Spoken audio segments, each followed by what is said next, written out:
While all three synoptic Gospels recount the episode of the Transfiguration for us, Luke's account is unique in the emphasis that it places on prayer. Luke frames the entire episode in terms of prayer, telling us that Jesus took Peter, John, and James and went up the mountain to pray. Among the synoptic Gospels, Luke alone tells us that Jesus took these three apostles with him up the mountain specifically to pray. The other synoptic Gospels simply tell us that Jesus took the three apostles up a high mountain by themselves. In the Gospel of Luke, mountains are the regular place of prayer for Jesus. For example, Luke tells us in chapter 6, verse 12 of his Gospel, that just previous to naming his 12 apostles, Jesus departed to the mountain to pray, and he spent the night in prayer to God.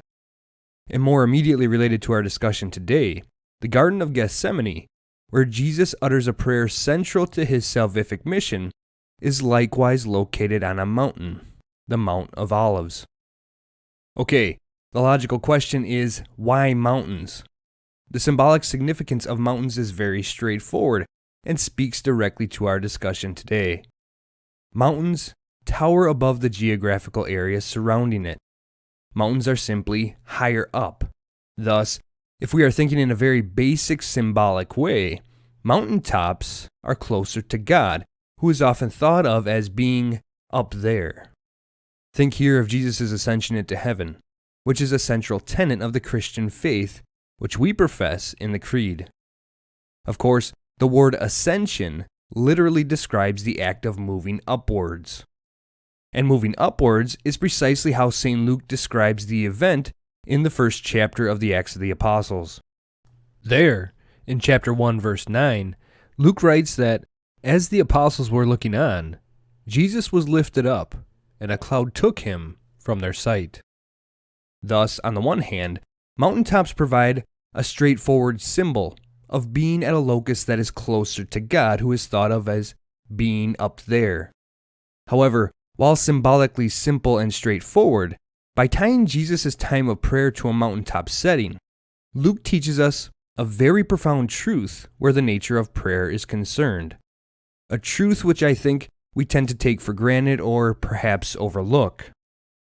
And to see this, we need to ask ourselves a very basic question, namely, what is prayer? In his work on the Orthodox faith, St. John of Damascus defines prayer simply as the lifting up of our minds and hearts to God. This definition can be found in the Baltimore Catechism and the Catechism of the Catholic Church alike.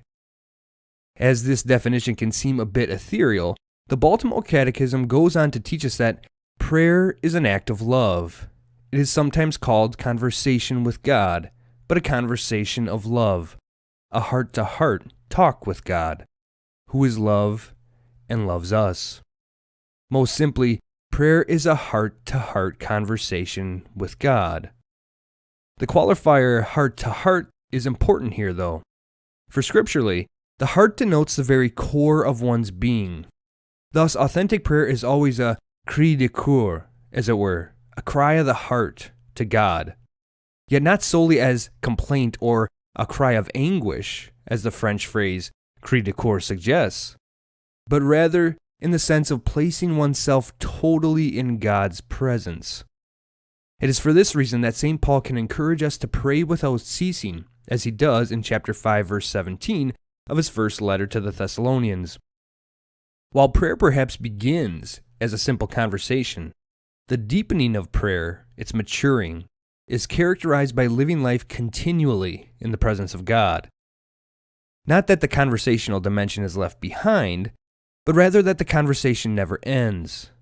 God becomes one's closest companion with whom one is continually in contact with, such that one's relationship with God forms the core of each moment. Consequently, if prayer denotes a movement to a higher plane of existence, and if prayer comes to increasingly form the core of one's existence, one is able to live at a higher plane of existence regardless of the situation one is facing in life. There is simply no place, no circumstance that cannot be lived at this higher plane of existence, at a higher pitch, if you will, when we welcome God into it. And when this happens, the whole of life is transformed, the whole of our existence transfigured, so as to become what God intended it to be, as Jesus exemplifies throughout his life, and perhaps most clearly at the Transfiguration.